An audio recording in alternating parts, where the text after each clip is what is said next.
कक्षा 10 का है, यूपी बोर्ड है। बहुत सारे बच्चे गणित यानी मैथ के नाम से डरते हैं। डरने की बिल्कुल ज़रूरी नहीं है। यहाँ पे यूपी बोर्ड है, 2026 के एग्ज़ाम बहुत करीब है। प्रश्नावली 4 भी है, डॉक्टर मनोहरी का एक किताब है। प्रश्नावली 4 भी है, यानी कक्षा 10 का प्रश्नावली 4 भी है। लघु उत्तरीय प्रश्न है। सवाल नंबर दूसरा है, ध्यान देंगे। 3x पे 2 घात -18 यानी बायां पक्ष बराबर दायां पक्ष दिया हुआ है। दोनों को क्या कर लेकर चलना है, हल करना है, यानी x का मान हमको ज्ञात करना है। क्या है? 3x पे 2 घात -18 बायां पक्ष है, बराबर 9 दाहिना पक्ष है, को हल करना है। ध्यान देंगे, अगर कोई भी चीज यानी x है, ये बायां पक्ष है, बराबर में 2 है तो क्या हो जाएगा, यानी बायां पक्ष कौन है? x है। बायां पक्ष x है और दायां पक्ष हमारा क्या है? बराबर में दायां पक्ष 2 है। तो उसी तरह यहाँ सेम दिया हुआ है, यानी 3x पे 2 घात -18 बायां पक्ष है, बराबर 9 जो है, 9 जो है वो दाहिना पक्ष है। हम लिखेंगे, दोनों पक्ष को लेकर चलेंगे और x का मान ज्ञात करेंगे। ध्यान देंगे, 3 है, 18 या 9 है, लेकिन यहाँ x ही है ना, यानी x ही का मान होता है। लिखेंगे सॉल्व, यह सोयल भी सॉल्व। सबसे पहले लिखेंगे दिया है, दिया है समीकरण, यानी समीकरण हमारा दिया हुआ है। लिखेंगे दिया है समीकरण, यहाँ बराबर का चिन्ह हम दे देंगे।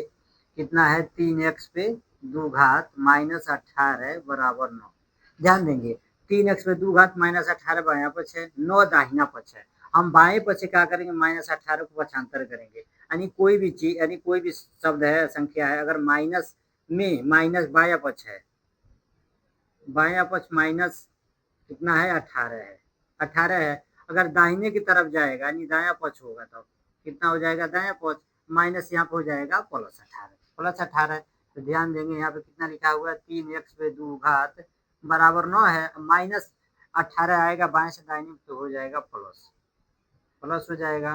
अब ध्यान देंगे, 3x पे 2 घात बराबर कितना हो जाएगा? 18, 9 जोड़ देंगे तो हो जाएगा 27। ध्यान देंगे, 3x पे 2 घात बराबर 27 है। जब कोई अगर दो संख्या लिखा हुआ है, अगर कोई भी गुणे का चिन्ह पहचान नहीं है, तो यहाँ क्या होता है? गुणे का चिन्ह होता है। यानी हम 3 से क्या करेंगे? 27 में भाग दे देंगे, यानी x बराबर होता है नियम के अनुसार 27, यानी x बराबर 27। ये क्या है? गुणे में है, तो गुणे में लिखेंगे, 3 से भाग दे रहे हैं, यानी 1/3 हो जाएगा। अंश बटा हर हो गया। हम 27 में 1 से भाग देंगे तो क्या हुआ? परिमेय का गुणा बन जाता है। ये अंश बटा हर, अंश बटा यानी परिमेय का गुणा है। परिमेय का गुणा में क्या होता है? अंश से अंश में, हर से हर में गुणा होता है। यानी x बराबर हम लिखेंगे, x पे 2 घात बराबर लिखेंगे 27 एकम 27, 3 एकम 3 कट जाएगा यहाँ पे। 3 एकम 3, 9 त्रिका 27, 3 एकम 3, 9 त्रिका 27। तो बचेगा कितना? x पे 2 घात बराबर 9/1। अब ध्यान देंगे, x पे 2 बराबर 9 से हम 1 में भाग देंगे तो कितना हो जाएगा? 9 हो जाएगा, यानी x पे 2 घात बराबर 9 आ गया, यानी वर्ग आ गया। कितना आ गया? यानी x पे 2 घात है बराबर 9 है। हम क्या करेंगे? दोनों बच्चों का वर्ग करेंगे। वर्गमूल का मतलब क्या होता है? कड़ी, कड़ी का मान कितना होता है? 2। तो दोनों पक्षों का हम क्या करेंगे? वर्ग कर देंगे। यहाँ पे जो भी संख्या बचा है ऊपर से लिखते हुए आएंगे, तो हम क्या करेंगे? इनको दोनों पक्षों का वर्ग कर देंगे, दोनों पक्षों का वर्ग कर देंगे। कड़ी में 9 आ गया, कड़ी में x पे 2 घात, कड़ी का मान कितना है? 2 है। कड़ी का मान कितना है? 2 है। अब ध्यान देंगे, सूत्र के अनुसार चूंकि कड़ी, कड़ी पे पावर n, कड़ी के अंदर n पे n पावर है, तो कड़ी n से n कटेगा तो हमारा मान n ही आ गया।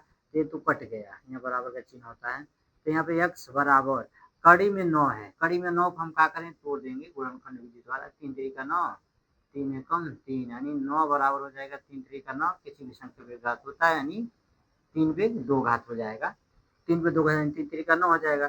तो कड़ी में हम क्या लिख सकेंगे? 3 पे 2 घात, कड़ी का मान 2 होता ही है, 2 से 2 कट जाएगा, यानी आ जाएगा x बराबर +-3, यानी 2 माना जाएगा। अतः लिखेंगे, अतः x बराबर 3, -3, यही हमारा आंसर हो जाता है। x का 2 माना जाएगा, एक प्लस एक माइनस, यही हमारा आंसर हो जाता है।